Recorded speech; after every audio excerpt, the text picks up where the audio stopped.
भोपाल में छोटी झील में नाव पलटने से 5 छात्रों की मौत हो गई। इस मामले में सीएम शिवराज सिंह चौहान ने एक आपात बैठक बुलाई है। अब से थोड़ी देर में मंत्रालय में बैठक शुरू होगी। इसमें डीजीपी, मुख्य सचिव के साथ ही भोपाल संभाग के कई वरिष्ठ अधिकारी शामिल होंगे। भोपाल की छोटी झील में हुए हादसे में 5 छात्रों की मौत हो गई। बताया जा रहा है कि छोटी झील के कमलापति घाट पर रविवार रात मौज मस्ती करने आए 10 छात्र नाव पर सवार हो गए। इस दौरान नाव पलट गई। घटना के बाद 5 छात्र तैरकर बाहर आ गए, जबकि 5 छात्रों की मौत हो गई। जानकारी मिलने के मौके पर पहुंची पुलिस प्रशासन ने सर्च ऑपरेशन शुरू किया और 5 शवों को निकाल लिया। भोपाल में हुए हादसे में 5 छात्रों की मौत हो गई। बताया जा रहा है कि झील में अंधेरा होने की वजह से बचाव अभियान में देरी हुई। नगर निगम की ओर से 3 सर्च लाइट्स का इंतजाम किया गया था, तब जाकर बचाव अभियान शुरू हुआ। बताया जा रहा है कि 3 घंटे बाद दल ने पहला शव खोजा था। भोपाल की छोटी झील में हुए हादसे के मामले में जिला प्रशासन की ओर से मुआवजे का ऐलान किया गया है। प्रशासन ने मृतकों के परिवार को 1-1 लाख रुपए के मुआवजे का ऐलान किया है। भोपाल की छोटी झील में नाव डूबने से 5 छात्रों की मौत हो गई। इस मामले में भोपाल के एसपी नॉर्थ का कहना है कि घटना की जांच की जा रही है और कानून के मुताबिक कार्रवाई की जाएगी। भोपाल में छोटी झील में हुए हादसे में उंगलियां नगर निगम की ओर भी उठ रही हैं, तो वहीं इलाके के पार्षद का कहना है कि बोट मछुआरों की थी, लिहाजा हादसे का जिम्मेदार नगर निगम को नहीं ठहराया जा सकता है। मंदसौर में पिकअप वाहन और ट्रक में भीषण टक्कर हुई, जिससे 3 लोगों की मौत हो गई है, जबकि 7 गंभीर रूप से घायल हो गए हैं। बताया जा रहा है कि 3 घायल अभी भी ट्रक में फंसे हुए हैं, जिन्हें निकालने का प्रयास किया जा रहा है। हादसा सीतामऊ रोड इलाके के चांगली के पास हुआ है। पिकअप वाहन में किसान सवार थे और उसमें लहसुन भरी हुई थी। सभी घायलों को जिला अस्पताल में भर्ती कराया गया है। खरगोन के कसरावद थाना क्षेत्र के कमोदवाड़ा गांव में एक लड़की ने कीटनाशक पीकर जान दे दी। बताया जा रहा है कि किसान हरकचंद मीणा की बेटी की ब्लड कैंसर से मौत हो गई थी। उसके गम में बड़ी बहन नीतू ने कीटनाशक पीकर जान दे दी।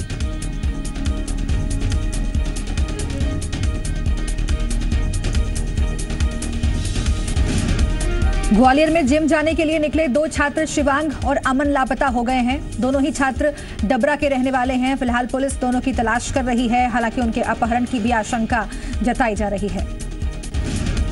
छत्तीसगढ़ से हज यात्रियों का कोटा बढ़ा दिया गया है। साल 2016 में 292 लोग हज यात्रा पर जा सकेंगे। 2011 से अब तक 281 लोग हज यात्रा पर जाते थे। महाराष्ट्र के मुख्यमंत्री देवेंद्र फडणवीस ने कांग्रेस नेता दिग्विजय सिंह को कानूनी नोटिस भेजा है। दिग्विजय सिंह ने एसआरए मामले में फडणवीस पर भाई भतीजावाद का आरोप लगाया था, जिस पर फडणवीस ने अपने वकील के जरिए कानूनी नोटिस भेजा है। दरअसल दिग्विजय सिंह ने सोशल नेटवर्किंग साइट ट्विटर पर एसआरए मामले में फडणवीस पर उस निजी बैंक को फायदा पहुंचाने का आरोप लगाया था, जिसमें फडणवीस की पत्नी वाइस प्रेसिडेंट है। सीएम फडणवीस ने इस मामले में स्पष्टीकरण देते हुए कहा था कि एसआरए मामले से उनकी पत्नी का कोई लेना देना नहीं है। बावजूद इसके दिग्विजय ने ट्वीट करके ऐसा कहा और अब ऐसे में सीएम फडणवीस ने वकील के जरिए दिग्विजय सिंह को 2 हफ्ते में बिना शर्त माफी मांगने या फिर कानूनी कार्रवाई के लिए तैयार रहने की चेतावनी दी है। एमपी सरकार ने स्मार्ट सिटी डेवलपमेंट कंपनी के सीईओ का ऐलान कर दिया है। रोहन सक्सेना को Indore smart city development company का सीईओ, चंद्रमौली शुक्ला को Bhopal smart city development company का सीईओ और गजेंद्र सिंह नागेश को Jabalpur smart city development company का सीईओ बनाया गया है। केंद्रीय विदेश मंत्री सुषमा स्वराज ने रविवार को भोपाल में सिंधी समाज के प्रतिनिधियों से मुलाकात की। इस दौरान सिंधी समाज ने भारतीय नागरिकता की मांग की। पाकिस्तान से विस्थापित सिंधी समाज के 35,000 लोग मध्य प्रदेश में रह रहे हैं, लेकिन उन्हें अभी तक भारत की नागरिकता नहीं मिली है। विदेश मंत्री सुषमा स्वराज ने आश्वासन दिया है। उज्जैन में सिंहस्थ सिमी आतंकियों के निशाने पर है। उज्जैन पहुंचने के लिए सिमी के आतंकी झाबुआ का इस्तेमाल कर सकते हैं। झाबुआ गुजरात और राजस्थान की सीमा पर है, जिसका फायदा उठाकर सिमी के आतंकी उज्जैन पहुंचने के लिए इसका इस्तेमाल कर सकते हैं। सूत्रों के मुताबिक पुलिस को विशेष निगरानी रखने के इनपुट मिले हैं और साथ ही फरारी काट रहे बदमाशों पर नजर रखने के लिए भी कहा गया है। गोधरा कांड का मुख्य आरोपी सुलेमान 14 साल तक झाबुआ के नाम बदल के रह रहा था। गोधरा पुलिस ने 22 जुलाई 2015 को सुलेमान को झाबुआ से गिरफ्तार किया था। 2 राज्यों की सीमा से सटे होने और आदिवासी इलाका होने की वजह से झाबुआ बदमाशों की पसंदीदा जगह बनता जा रहा है। सिंहस्थ के मद्देनजर पुलिस ने ऐसे संदिग्धों को लेकर सतर्कता बढ़ा दी है। पुलिस स्थानीय निकायों की मदद से दस्तावेजों की जांच और बाहरी लोगों के बारे में जानकारी जुटा रही है। उज्जैन में कल नानाखेड़ा क्षेत्र के बॉयज हॉस्टल में मिले बैग के मामले में पुलिस ने बड़ा खुलासा किया है। उज्जैन के एसपी ने कहा है कि पुलिस ने 10 जिलेटिन की छड़ें और 1 किलो विस्फोटक और एक मोबाइल जब्त किया है। पुलिस के मुताबिक उन्हें शुक्रवार को सूचना मिली थी कि उज्जैन के नानाखेड़ा क्षेत्र के बॉयज हॉस्टल में एक संदिग्ध व्यक्ति रुका हुआ है जिसके पास कुछ आपत्तिजनक सामान है। पुलिस लगातार रेकी करती रही। इस बीच वहां पर रुका हुआ युवक खतरा भांप कर भाग गया। पुलिस जब संदिग्ध युवक के रूम नंबर 212 में पहुंची तो वहां से 2 बैग पुलिस के हाथ लगे। पुलिस ने बताया है कि हॉस्टल के रूम में रुकने वाले युवक ने अपना नाम आईडी के साथ साजिश खान लिखवाया था, लेकिन नाम और पता गलत निकला, लेकिन फोटो आईडी में ओरिजिनल लगा हुआ था और इस आधार पर संदिग्ध की तलाश की जा रही है। इस मामले में विस्फोटक अधिनियम के तहत मामला दर्ज है। उज्जैन में विस्फोटक मिलने के मामले में पुलिस ने आरोपी का फोटो भी जारी कर दिया है। भोपाल में पानी की किल्लत से परेशान महिलाओं ने कुछ देर पहले सीएम हाउस पहुंचने की कोशिश की, जिन्हें पॉलिटेक्निक कॉलेज के पास पुलिस ने रोक लिया। बीते 10 दिन से पानी नहीं आने से परेशान हैं। शिवशक्ति नगर के रहवासी पॉलिटेक्निक कॉलेज चौराहे पर धरने पर बैठ गए हैं। बिल नहीं भरने पर काटे गए हैं नल कनेक्शन, ज्यादा बिल आने पर नहीं भरा गया था बिल। कल रविवार के बावजूद छत्तीसगढ़ विधानसभा की बैठक हुई। बजट सत्र के दौरान अलग अलग विभागों के बजट अनुदान मांगों पर चर्चा हुई। इससे पहले महिला एवं बाल विकास और समाज कल्याण विभाग की अनुदान मांगों पर चर्चा हुई। उसके बाद वन और विधि विभाग के अनुदान मांगों पर चर्चा हुई। लंबी चर्चा के बाद महिला बाल विकास और समाज कल्याण का बजट पारित हो गया। चर्चा के दौरान बीजेपी विधायक देवजी भाई पटेल ने इस बात की मांग रखी कि गरीबों को इलाज की सुविधा में बीपीएल की अनिवार्यता खत्म करनी होगी। साथ ही महिला बाल विकास एवं पर्यवेक्षकों की प्रमोशन की मांग भी की गई। बीजेपी के ही विधायक श्रीचंद सुंदरानी ने आंगनबाड़ी केंद्रों में बच्चों की मौजूदगी के टाइम में कमी करने की मांग रखी। सुंदरानी ने आंगनबाड़ी सेविकाओं और सहायक सेविकाओं के मानदेय में बढ़ोतरी की मांग भी रखी। जशपुर के पथलगांव नगर पंचायत में करीब 38 लाख रुपए का घोटाला सामने आया है। इस मामले में नगर पंचायत के अधिकारी और क्लर्क पर आरोप लग रहे हैं। बताया जा रहा है कि नगर पंचायत ने नवंबर 2010 में बैंक ऑफ बड़ौदा में 79,99,512 रुपए जमा कराए थे। आरोप है कि पंचायत के अधिकारी और क्लर्क ने आपसी मिलीभगत से ब्याज समेत 1,12,64,552 रुपए की राशि निकाल ली और ब्याज की करीब 37,53,610 रुपए का गबन कर लिया और बाकी की राशि पंचायत के खाते में जमा करवा दी। जानकारी के मुताबिक पैसे निकालने के लिए परिषद से इजाजत भी नहीं ली गई थी। इस मामले को लेकर जहां पार्षद कड़ी कार्रवाई की मांग कर रहे हैं, तो वहीं जिम्मेदार अधिकारी जांच के बाद उचित कार्रवाई की बात कह रहे हैं। रतलाम में गोपाल नाम के शख्स की हत्या की गुत्थी पुलिस ने सुलझा ली है। पुलिस के मुताबिक गोपाल का हत्यारा कोई और नहीं बल्कि उसका दोस्त राम सिंह है। फिलहाल पुलिस ने आरोपी राम सिंह को हिरासत में ले लिया है। आरोपी ने अपना जुर्म कबूल कर लिया है। घटना के दिन मृतक गोपाल और राम सिंह के बीच मामूली विवाद हुआ था, जिस पर गोपाल ने राम सिंह को थप्पड़ मार दिया। शराब के नशे में धुत राम सिंह को यह बात इस कदर नागवार गुजरी कि उसने गोपाल पर ताबड़तोड़ वार कर दिया। इससे उसकी मौत हो गई। बालोद के कुंदरूपारा में शिव कुमार खरे नाम के एक शख्स का शव खून से लथपथ हालत में उसके ही घर से बरामद हुआ है। सूचना मिलते ही मौके पर पहुंची पुलिस मामले की जांच कर रही है। पुलिस को मृतक शिव कुमार के भाई जुगल किशोर पर हत्या का शक है। पुलिस के मुताबिक कुंदरूपारा के मृतक शिव कुमार और उनके भाई जुगल खरे के बीच जमीन को लेकर विवाद हो रहा था। इस दौरान वहां पर बैठे परिवार के लोग नजरअंदाज करके चले गए, लेकिन बाद में जब वो वापस लौटे तो उन्हें घर पर शिव कुमार का शव खून से लथपथ हालत में मिला, जिसके बाद परिवार वालों ने मामले की सूचना पुलिस को दी। पुलिस मामला दर्ज करके जांच कर रही है। बिलासपुर हाईकोर्ट परिसर में तैनात सुरक्षा गार्डों के लिए बने बैरक में रविवार को गोली चलने की घटना से एक जवान घायल हो गया।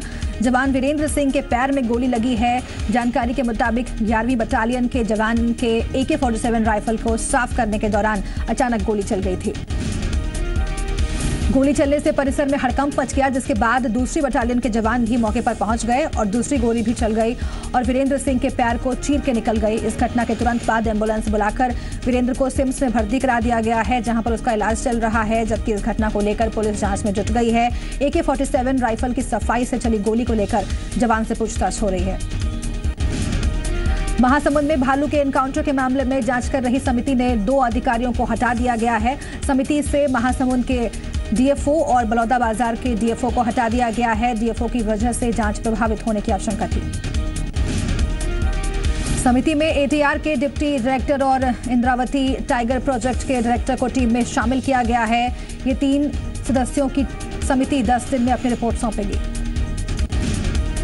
ग्वालियर क्राइम ब्रांच ने अंतर्राज्यीय 4 व्हीलर चोर गिरोह का भंडाफोड़ किया है। क्राइम ब्रांच ने भिंड निवासी 2 लोगों को गिरफ्तार करके उनकी निशानदेही पर 1 करोड़ से ज्यादा की गाड़ियां बरामद कर ली हैं। इस गिरोह का मास्टरमाइंड जयराम उर्फ कालू यादव नेत्रहीन है। जयराम लंबे वक्त से 4 राज्यों में चोरी के इस गिरोह को चला रहा था। ग्वालियर कंट्रोल रूम को 19 मार्च की रात मुखबिर से खबर मिली थी। डबरा इलाके से 2 शातिर बदमाश एक लग्जरी कार को बेचने के लिए ग्वालियर आ रहे हैं। खबर मिलते ही क्राइम ब्रांच की टीम ने मोर्चा संभाला। ग्वालियर के विकी फैक्ट्री तिराहे पर जैसे ही आरोपी पहुंचे, क्राइम ब्रांच की टीम ने गाड़ी को रोका और उसमें बैठे 2 लोगों को हिरासत में ले लिया। गाड़ी में सवार जयराम उर्फ कालू यादव और राजेंद्र कुशवाहा को गिरफ्तार कर लिया गया। पूछताछ में दोनों ने एक अंतर्राज्यीय चोर गिरोह का खुलासा किया। एमआईएम सांसद असदुद्दीन ओवैसी के बयान का ग्वालियर के लोगों ने करारा जवाब दिया है। ग्वालियर में आज मुस्लिम समुदाय के लोगों ने फूलबाग चौराहे पर इकट्ठा होकर भारत माता की जय के नारे लगाए और साथ ही ओवैसी की भारत माता की जय ना बोलने के बयान की निंदा की। लोगों ने फूलबाग चौराहे पर इकट्ठा होकर एक सुर में भारत माता की जय के नारे लगाए और मिसाल पेश की। इस दौरान लोगों का कहना था कि वो जिस देश में रहते हैं और जिस देश से उनकी पहचान है, उसकी जय बोलने में किसी मुस्लिम को कोई परहेज नहीं हो सकता। और इसके साथ ही उन्होंने ये भी कहा कि ओवैसी जैसे चंद लोग अपने बयानों से पूरी कौम को बदनाम कर रहे हैं। देवास में आयोजित हुए अंत्योदय मेले में एमपी के उच्च शिक्षा राज्य मंत्री दीपक जोशी ने एक दिव्यांग विधवा महिला बसंताबाई का सम्मान किया, क्योंकि बसंताबाई ने मजदूरी करके अपने घर में शौचालय बनवाया। देवास जिले के जैतपुरा गांव की रहने वाली बसंताबाई मजदूरी करके अपने परिवार का पालन पोषण करती हैं। दिव्यांग महिला ने मजदूरी के 1400 रुपए और नगर निगम की मदद से अपने घर में शौचालय बनवाया। महिला ने बेटे की शादी के बाद घर में आने वाली नई बहू के लिए शौचालय बनवाया। उच्च शिक्षा राज्य मंत्री दीपक जोशी ने बसंताबाई के जज्बे की दिल खोलकर तारीफ की। दीपक जोशी ने साथ ही ये भी कहा कि आगे भी इस महिला को सरकार की अन्य योजनाओं का लाभ दिलाने की कोशिश हमारी सरकार करेगी। मुरैना के जलालपुर गांव की महिला किसान रेखा त्यागी को कृषि कर्मण अवार्ड मिला है। दिल्ली में प्रधानमंत्री नरेंद्र मोदी के हाथों कृषि कर्मण अवार्ड पाने के बाद मुरैना लौटी रेखा त्यागी बेहद उत्साहित हैं। रेखा त्यागी मुरैना जिले ही नहीं बल्कि मध्य प्रदेश की पहली महिला किसान हैं जिन्हें प्रधानमंत्री नरेंद्र मोदी कृषि कर्मण पुरस्कार से सम्मानित करके 2 लाख रुपए और प्रशस्ति पत्र उन्होंने दिया है। महिला किसान ने बीते साल 1 हेक्टेयर जमीन में परंपरागत खेती से 2 गुना बाजरा की फसल का उत्पादन किया है। कृषि विभाग रेखा त्यागी को रोल मॉडल बनाने जा रही है। कृषि पर आधारित कार्यक्रमों, प्रदर्शनियों, सेमिनारों में महिला किसान को ले जाकर कृषि विभाग उनकी उपलब्धियों से अवगत कराकर प्रेरित करने का काम करेगा। एमपी छत्तीसगढ़ के सीमावर्ती इलाके अमरकंटक और बैगा बाहुल्य इलाके में इन दिनों सैकड़ों की संख्या में विदेशी पर्यटक बैगा जनजाति के लोगों के बीच जन जागरूकता अभियान के साथ आध्यात्मिक योग कर रहे हैं। 13 देशों से आए ये विदेशी पर्यटक यहाँ के साधु संतों के साथ कभी भक्ति में डूब जाते हैं तो कभी बैगाओं की मादर की थाप पर पारंपरिक नृत्य पर झूम उठते हैं। अमेरिका, जापान, फ्रांस, ब्राजील, चीन, इटली, कोलंबिया, जर्मनी, डेनमार्क जैसे 13 देशों से आए ये विदेशी सैलानी अपनी मेहमान नवाजी से बेहद खुश हैं। अलीराजपुर जिले के छकतला, सोरवा और आमकुंड में भी भगोरिया की धूम है। आदिवासी समाज के लोगों के साथ विदेशी सैलानी भी खूब थिरक रहे हैं। 1 सप्ताह तक चलने वाले आदिवासी समाज के प्रमुख पर्व भगोरिया का रंग जम चुका है। दिल्ली के विज्ञान भवन में आज प्रधानमंत्री नरेंद्र मोदी 4थे BR अम्बेडकर राष्ट्रीय मेमोरियल की आधारशिला रखेंगे। उत्तराखंड में जारी राजनीतिक संकट के बीच आज सीएम हरीश रावत दिल्ली आ रहे हैं। दिल्ली में बीजेपी राष्ट्रीय कार्यकारिणी के अंतिम दिन रविवार को एक राजनीतिक प्रस्ताव पेश किया गया। कांग्रेस सांसद शशि थरूर ने देशद्रोह के आरोपी JNU-SU का अध्यक्ष कन्हैया कुमार की तुलना शहीद भगत सिंह से कर दी है। दिल्ली में 4 दिनों तक चला वर्ल्ड सूफी फोरम रविवार को खत्म हो गया। भारतीय खुफिया एजेंसियों ने लश्कर तैयबा के नए आतंकी प्लान को डिकोड कर दिया है। दिल्ली में साउथ ब्लॉक स्थित विदेश मंत्रालय के दफ्तर में कल शाम आग लग गई। भारतीय cricket team T20 world cup का अगला मैच खेलने के लिए बेंगलुरु पहुंच गई है। क्यूबा की ऐतिहासिक यात्रा पर गए राष्ट्रपति ओबामा के स्वागत के लिए क्यूबा में जबरदस्त उत्साह है। अपनी पहली नेपाल यात्रा पर गए ब्रिटेन के प्रिंस हैरी ने UNESCO world heritage site Putin दरबार स्क्वायर का दौरा किया।